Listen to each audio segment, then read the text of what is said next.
Домашнее чтение у камина. Текст читает Анечка Невеличко. Юрий Никитин. Трое из леса. Часть 1, глава 8. Снежана хрипло стонала. Ее голос осел от крика. Один, громко хохоча, держал ее за волосы, зверски заломив голову. Еще двое, посмеиваясь, наблюдали. С другой стороны кузни были привязаны кони.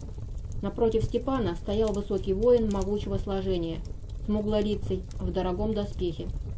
На голове у него блестел яркими камешками шлем. Пояс оттягивал дорогой, круто изогнутый меч. Воин накладывал на тетиву стрелу, глазами держал бледное лицо Степана. Губы смуглолицего растянулись в нехорошей усмешке. Все это Таргитай охватил одним взглядом. Он вскочил с яростным воплем, бросился к насильникам. Степняки вздрогнули, быстро оглянулись. Смуглолицый, который уже прицелился в Степана, мгновенно развернулся, направил стрелу в бегущего Таргитая.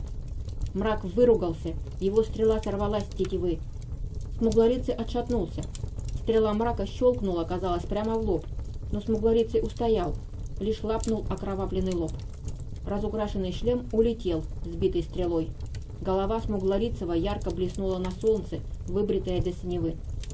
Таргитай добежал до насильников, но оба опомнились, подхватили с земли кривые мечи. Солнце зловеще блеснуло на острых лезвиях. Таргитай не успел ахнуть, как первый же степняк, багровый потный толстяк, вдруг дернулся, его зубы заскрипели по оперению стрелы. Второй замахнулся на Таргитая, но тот, не понимая, что делает, наклонился над обезображенной Снежанной, бережно перевернул ее на спину. Лицо ее было обезображено, губы разбиты в кровь, распухли, как оладьи. Она узнала его, что-то прохрипела. «Что-что?» — переспросил он. На него упало грузное потное тело второго степняка.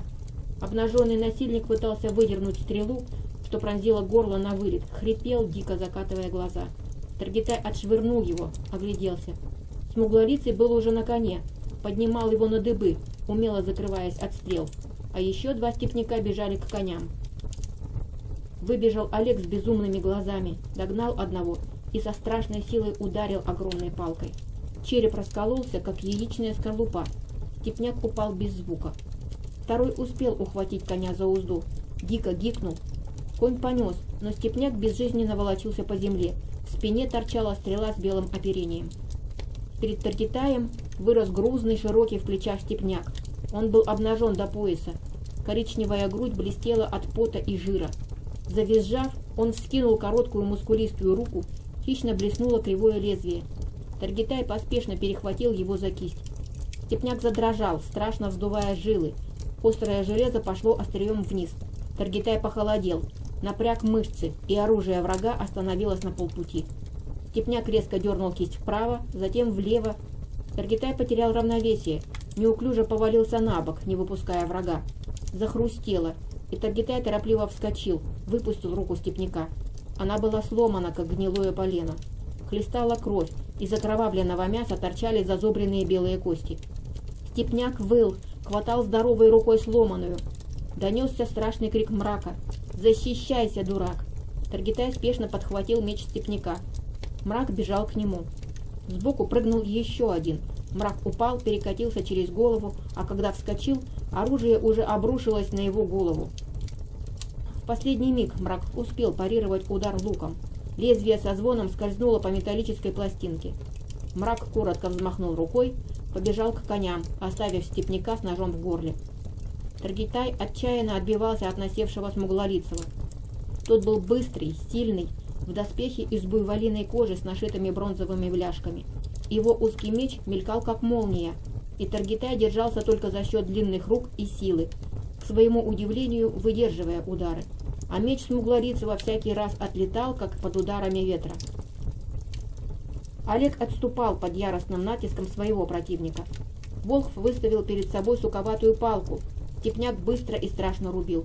Посох укорачивался. Улыбка на широком лице степняка ширилась. Свистнула стрела. Олег отшатнулся, а степняк замер с выпученными глазами. Стрела пробила кадык. Острие высунулось с другой стороны. Олег крикнул отчаянно: «Тарх, беги!» Таргитай отпрыгнул, спасаясь от смертельного удара, подскользнулся на разбитых черепках, ударился о край кадушки так, что от боли перехватило дух. На миг перед ним мелькнуло торжествующее горбоносое лицо с хищными круглыми, как у совы, глазами. Таргитай откатился, отбежал на четвереньках. Когда рискнул вскочить, смуглолицый убегал, прыгая в разные стороны. Мрак сыпал проклятиями, натягивал тетиву. 3 стрелы просвистели мимо. Степняк как-то угадывал, в какой миг человек в волчьей шкуре разожмет пальцы. 4-я стрела вонзилась в плечо, но Степняк добежал до коней, прыгнул с разбегу. Низкорослая лошадка сразу ринулась в галоп.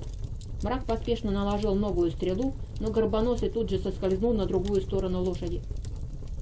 На миг мелькнули пальцы, вцепившиеся в цветную попону. Под брюхом в ременной петле колыхалась подошва сапога из сыромятной кожи. «Стреляй!» – заорал Олег. «Стреляй! Это плохой человек!» «Но я могу убить хорошую лошадь!» «Так убей! Не дай уйти!» Стрела сорвалась с тетивы, с чмоканьем ударила коню в левый бок. Степняк снова появился верхом. В руке у него был нож, которым тыкал в шею лошади, заставляя бежать быстрее. Бритая голова жутко блестела под солнцем. Мрак наложил тетиву, поколебался, опустил лук. Не достать. Олег подбежал к Степану, побелел, не зная, что делать. Степан исходил кровью, истыканный для забавы стрелами, прибитый с руками крестом к двери его же кузни. Лицо было странное. Олег в ужасе отшатнулся. У Степана были срезаны веки. «Да», – прошептал Степан, – «чтобы я не закрывал глаза, чтобы все видел». «Степан, потерпи, я сейчас тебя сниму, я волк, умею врачевать». «Ящер меня поврачует», – прохрипел Степан, – «я мирный, никогда никого, но прошу вас, заклинаю богами, отомстите». Изо рта потекла струйка крови. Он кашлянул, дернулся на распятых руках и затих, тяжело провиснув. Глаза с обрезанными веками застыли, глядя в одну точку. Таргитай, плача навзрыд, прижимал к груди неподвижную Зарину, тормошил, целовал бледное лицо. Рядом ползала, не в силах подняться, Снежана. Она не замечала своей наготы, выла жутким нечеловеческим голосом. Олег торопливо вбежал в землянку, вылетел оттуда, как выпущенная рукой мрака стрела. Лицо его было страшным. Как можно такое с детьми? Мрак шагал через убитых и раненых степняков. Его железная секира покачивалась в ладони. Первым добил толстяка, что пытался ползти со стрелой в горле. Потом секира поднималась и падала, круша черепа живых и мертвых. Улыбка на жестоком лице Мрака становилась шире, глаза по-волчьи блестели. Он тяжело и часто дышал. Когда подошел к самому рослому, добротно одетому степняку, что корчился с его стрелой в груди, Мрак пинком перевернул его на спину. Взглянул в широкое плоское лицо, покрытое грязью и потом. Степняк смотрел со страхом и ненавистью. Губы шевелились, что-то шепча. «Зови, зови своих богов!» — рявкнул Мрак свирепо. «А то больше некому рога сшибать!» Он вспорол степняку живот, погрузил обе ладони в рану, рывком вытащил окровавленную пульсирующую печень. Степняк жутко взвыл, дернулся, а Мрак захохотал и, глядя степняку в глаза, вонзил зубы в печень. Начал жадно пожирать теплую живую плоть. Степняк захрипел, закрыл глаза, его подбросило, и он затих. Из широкой раны бежала кровь, еще больше крови брызгало из печени. Рот Мрака был в крови, что текла по пальцам, рукам, капала с голых локтей. Олег подтащил Снежану к бочке с водой, заставил напиться, полил ей на голову, поднес баклажку к губам, но разбитые губы не двигались, вода текла мимо. Он терпеливо вливал в кровоточащий рот по капле, приговаривал: «Не спеши, не спеши, все кончилось». Подбежал бледный, как смерть, Таргитай. Лицо его было перекошено отчаянием. Зарина очнулась, но она не хочет жить. Олег сунул ему флягу. «Дай напиться. В землянку пока не заходи, Зарину тоже не пускай». Таргитай умчался. Олег наклонился над Снежаной. «Встать сможешь?» «Надо жить, Снежана. Остались вы двое, ты и Зарина. А мои дети? Они уже в Вирии, не беспокойся. Вместе со Степаном». Она закрыла глаза, Ее дыхание замерло на губах. Олег потряс ее, потом тихо опустил на землю.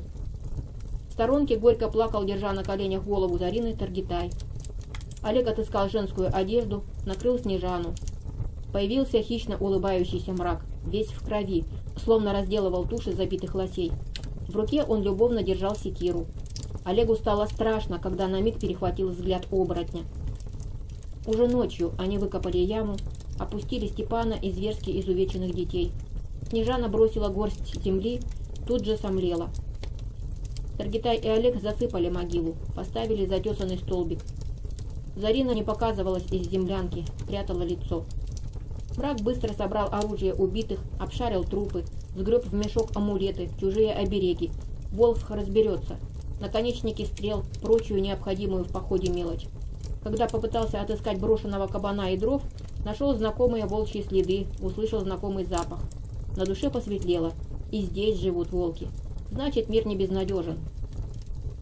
Труднее было с конями степняков. Мрак побаивался этих огромных зверей. Они его страшились еще больше, чуя волка. И это придало ему храбрости. К тому же даже Степан ездил на них сражаться со степняками. Если не брешет. Да и сами степняки народ мелкий, супротив Невра. Тьфу. Он изловил троих, спутал передние ноги, чтобы не убежали. На остальных махнул рукой. Возвращаясь, возле самой землянки остановился. Хлопнул себя ладонью по лбу. Кабана потеряли, жрать нечего. Он выпорол печени у всех убитых, сполоснул в бочке с водой.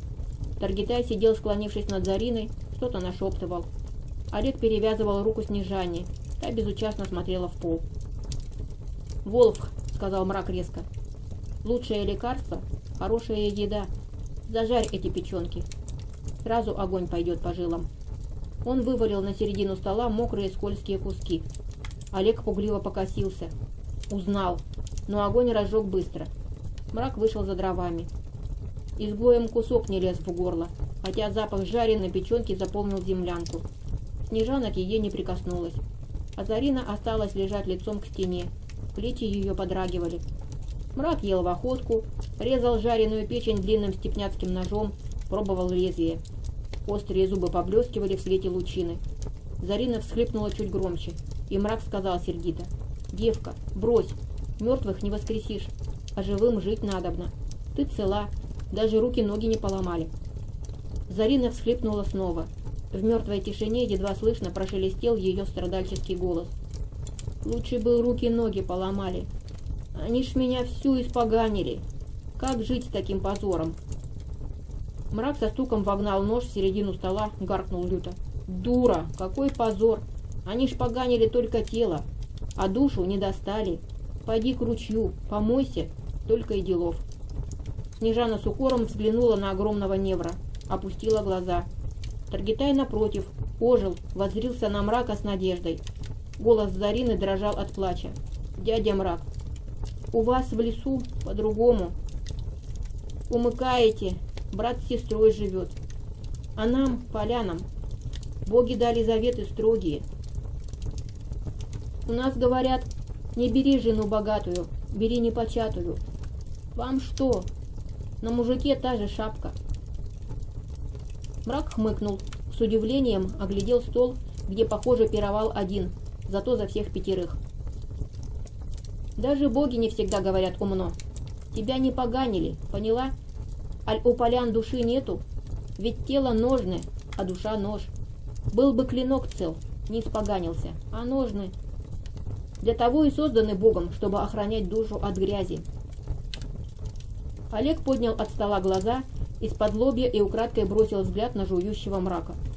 Кулаки кувалды, между глаз стрела поместится, руки толстые, как бревна, перевитые узлами мускулов, а оторопь берет от того, что говорит так непривычно. Сила есть, ума не надо. Мрак по уму не должен отличаться от дикого тура. И он не отличался раньше. Мрак сладко с подвыванием зевнул. Одна была у волка песня, и ту перенял. Сказал грубо: «Всем спать, ишь, нюни распустили. Утро вечера мудренее». Таргитай и Олег остались с женщинами. Мрак ушел. В землянке для него всегда было слишком много вони. Летние ночи коротки, Но для Таргитая, для которого и зимние ночи коротки слишком, эта ночь тянулась бесконечно. Он не засыпал, пробовал заговорить с Зариной. Та не отвечала, притворялась спящей. Лишь Снежана заснула. Ее мерное дыхание звучало непритворно. Под утро Таргитай, голодный и усталый, начал проваливаться в дрему. Смутно услышал шлепанье босых ног, но не пошевелился. Потом его потрясли грубые руки. Он открыл глаза, ожидая увидеть мрака, но это был бледный, опечаленный Олег. Снежана умерла. Как? Не понял Таргитай. Она же просто не вернулась из сна. Там ее дети, еще живые. Таргитай вскочил, с испугом посмотрел на угловую лавку. Олег уже накрыл мертвую с головой. Соседняя лавка под стеной была пустой вовсе. А где Зарина? Олег оглянулся на пустую лавку, словно только что заметил. Ночью была. Таргитай выбежал из землянки, едва не высадив дверь. Солнце уже поднялось, воздух был свежим, холодным. Мрак поил коней, держа в руках ведро. «Зарина!» — закричал Таргитай, срывая голос до визга. «Зарина, отзовись!» Мрак опустил ведро. Лицо его было темным, как грозовая туча над лесом. «Не вернется», — бросил он коротко, «если эта дура ушла туда, куда задумала». Он сердито сплюнул. Таргитай дергался, словно его привязанного жалили змеи. Мрак быстро пошел к речке, держа глазами только для него различимый след по утренней росе. Таргитай стонал, кусал пальцы, натыкался на Мрака и Олега. Когда вышли к речке, Мрак кивнул. Ее следы. Вода не успела размыть. Видите? Зачем? Зачем она? Дура, потому что. По их дурным верованиям, на ней позор. Какой позор, ежели степняки, что насильничали, ее как раз и не тронули. Это ж ее тело они терзали, а она была далеко, с тобой, наверное. А тело не душа, отмыть легко. Душу и то случалось отмывать. Таргитай не слушал, бегал по воде, всматриваясь в песчаное дно. Речка крохотная, лягушке трудно утопиться.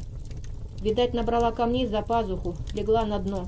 Боролась с собой, чтобы не вскочить, а вода уже бежала в горло, в грудь. Он застонал, потряс кулаками. Эти степняки, они хуже, чем звери. Мрак холодно оскалил зубы. Простак Таргитай не знает, что все люди хуже, чем звери. Мрак увел обоих, мощно похлопывая по плечам. Не дали боги нам осесть, а поляниться. Надо уходить.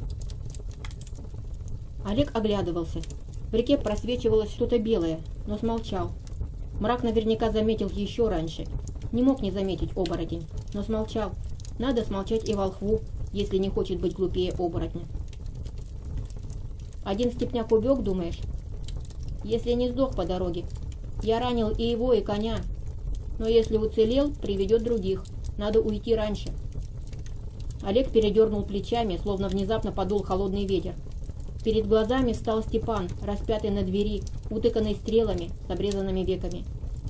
«Там 3 коней», — напомнил Мрак. «Если пешком, нас поймают, как барсуков.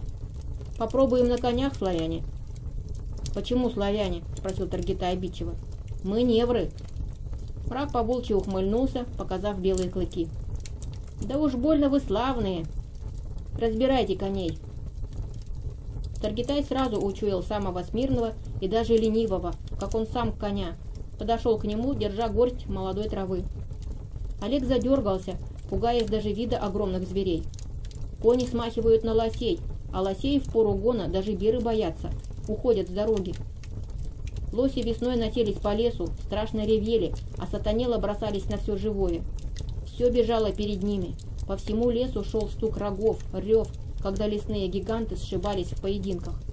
Барамир говорил, что в старину главную звезду как раз весной называли Лосиной, а потом также назвали целый рой звезд. Мрак зло гаркнул ему в спину. «Степняки ж не боятся, а ты покрепче любого из них, хоть и неудаха». Конь сживал траву Таргитая, обнюхал чужака.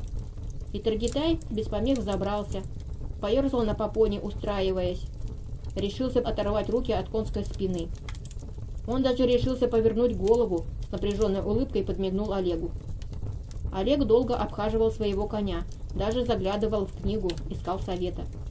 первой части было, как управлять колесницей, метать на ходу какую-то чакру. А вторую часть, где предки уже научились ездить верхом, Олег еще не прочел. Пришлось подвести коня к печи, залез оттуда. Мраку остался огромный жеребец, гордый и норовистый. Изгои к нему и близко подходить боялись. Жеребец характер не выказывал, только задрожал, когда мрак приблизился вплотную. Мрак положил руку ему на спину, а жеребец, зачуяв страшного волка, завизжал в диком страхе, ринулся через пожарище. Мрак не выпустил повода. Его потащило, сметая обгорелые бревна, головни. За ними взвился черный столб гари и пепла. Таргитай тихонько стукнул свою лошадь пятками в бока. Конь послушно сделал пару шагов, остановился. Таргитай кряхтел, не зная, что делать дальше. Конь повернул голову, посмотрел на седока удивленно и с презрением. «Сам дурак», — сказал Таргитай сердито. «Но ты родом из степи, а я лесняк. Давай как-то вместе, а то от мрака достанется обоим». От околицы раздался грохот. Жеребец несся, как обезумевший лось. Глаза налились кровью. Из разоданного удилами рта падали густые клочья пены. Мрак сидел уже верхом, еще чернее, чем всегда, собрал всю гарь и золу. Но белые зубы, как молнии, сверкали на закопченном лице. «Готовы?» — крикнул он громким голосом. «Уходим! Наше счастье, что степняки далеко. Не ровен час раненый доберется до своих». Он развернул коня. Жеребец дрожал, пугливо придая ушами. Раскаты могучего голоса гремели над его головой, как гром. Мрак высился на коне, похожий на старый дуб, выросший на просторе. Таргитай пустил коня по кругу, осматриваясь, мысленно прощаясь с Дариной, добрыми полянами, что несколько дней были его семьей. Трупы степняков лежали в лужах крови с безобразно споротыми животами. Жужжали раи толстых навозных мух, суетливо сновали муравьи. На ближайшем дереве уже довольно каркали вороны, ожидая, когда уедут всадники. «Мелкота», — сказал Таргитай зло. «Почему они владыки степи?» — подумал он. «Самый грузный, и то легче худющего Олега. У волхва и плечи пошире, и руки длиннее, и выше на голову. Он, Таргитай, с такой легкостью сломал степняку руку, только косточки хрустнули, тонкие, как у тетерева». Олег внезапно соскочил с коня, с натугой снял тяжелый мешок. «Нет, Мрак, придется пешком». «Почему?» — удивился Мрак. «Здесь не лес, где ни пешему, ни конному. Земля ровная и голая, как ладонь. На конях нас схватят скорее. Все-таки степняки на конях родились. К тому же мы тяжелее. Любой конь скоро заморится. И еще, на конях можно только по дорогам, а там их целые отряды. Пешком же можно и по степи, где на коне не разгонишься. Норки хомяков, сусликов на каждом шагу. А степняки коней хорят лучше, чем людей».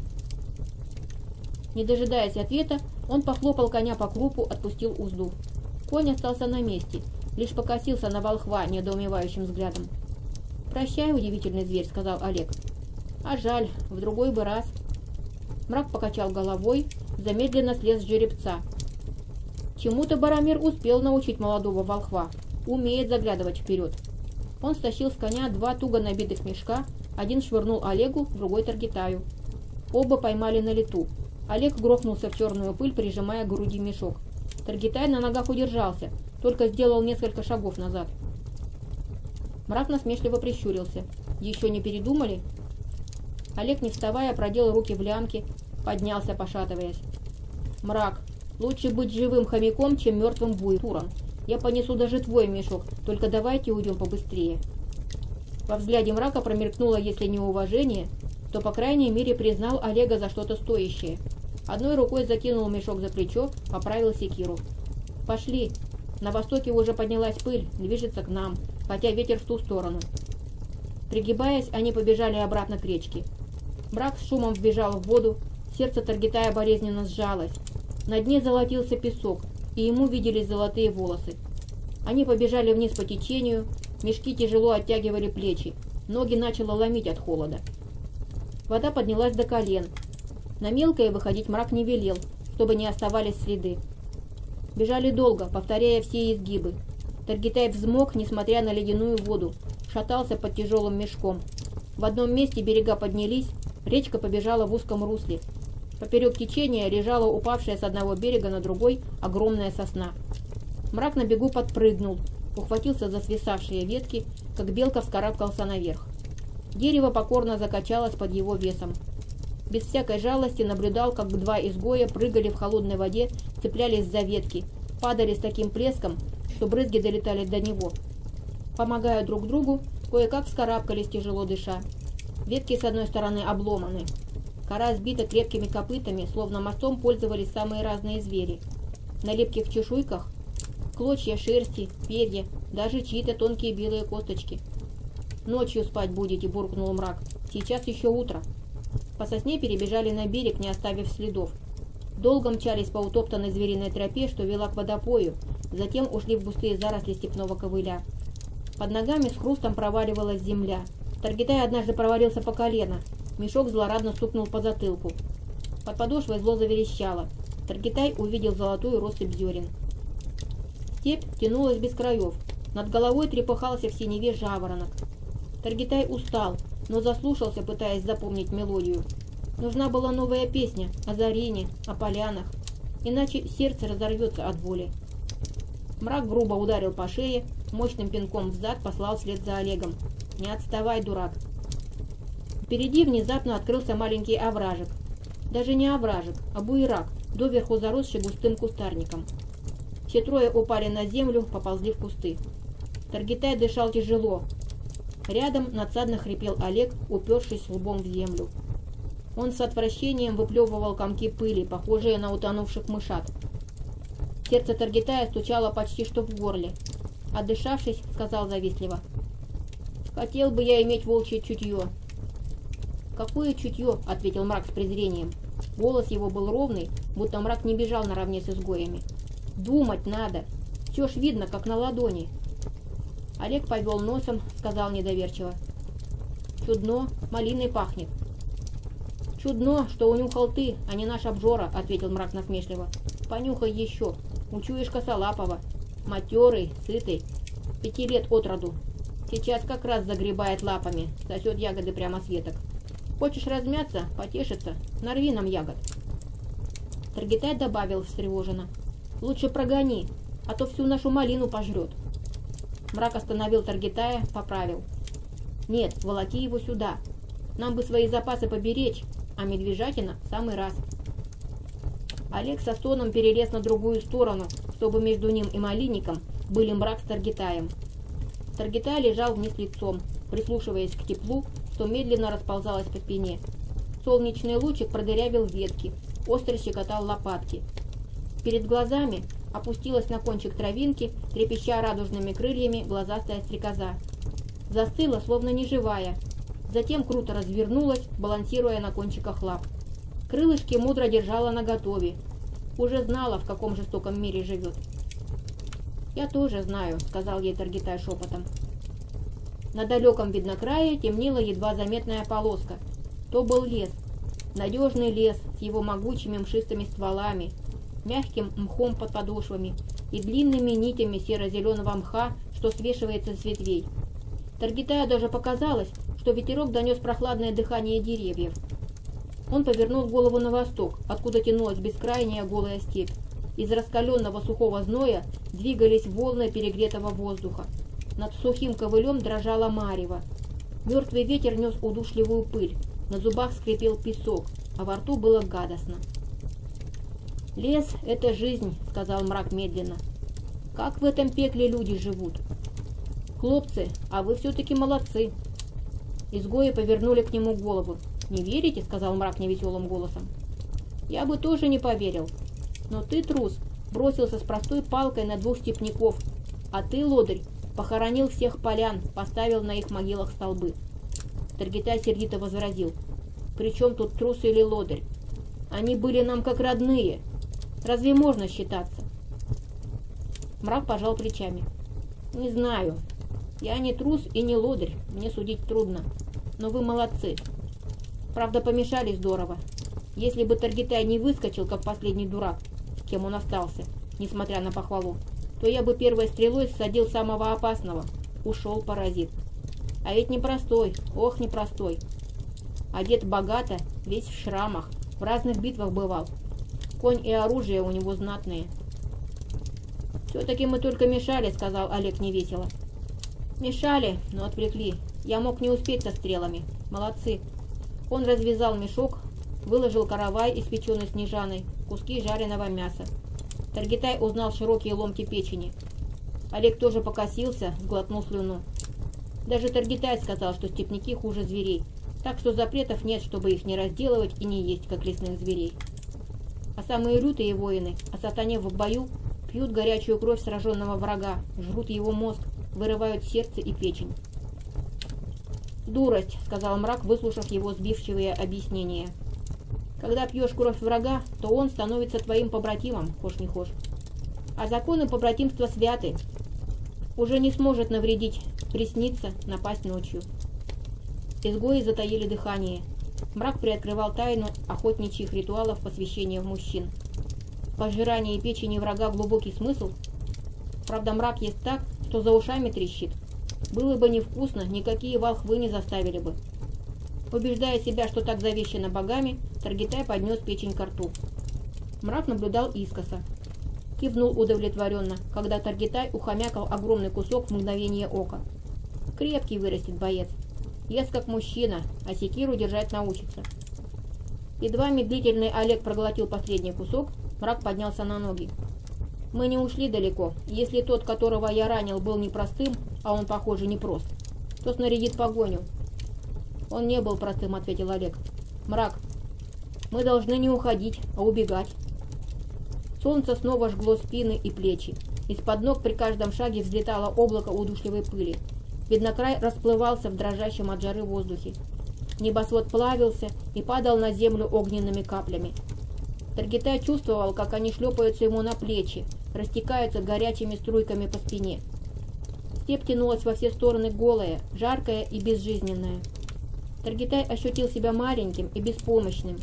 Степь ужасает размерами и бескрайностью. Лес тоже бесконечен, но там это знаешь, а здесь видишь. Куда ни взгляни, всюду враждебная чужая мертвая степь. Он покосился на Мрака. Оборотень шагал по-хозяйски. Боги обделили его многими сторонами души, зато вознаградили чувством опасности, зоркостью орла, звериным чутьем и слухом. Мрак мог, если бы захотел, слушать, как растет трава и о чем сплетничают муравьи в подземных норах. Далеко впереди темнела огромная глыба красного камня. Вокруг него на 5-6 шагов была сухая голая земля, словно камень выдавил земные соки, и трава не решалась пустить корни. Одна сторона глыбы поблескивала, начисто стесанная, отполированная. Невры осторожно подошли вплотную, только Олег забежал вперед. Он уже водил пальцами по стесанному месту. Там темнели забитые грязью странные знаки. Мрак обошел каменную глыбу, подозрительно поглядел во все стороны. Таргитай присел на корточки возле Олега. «Что это, Волк?» Олег вытащил из сумки книгу, торопливо листал, сверялся со знаками, снова перелистывал. Наконец тихо выговорил потрясенным голосом. «Это кровавый камень.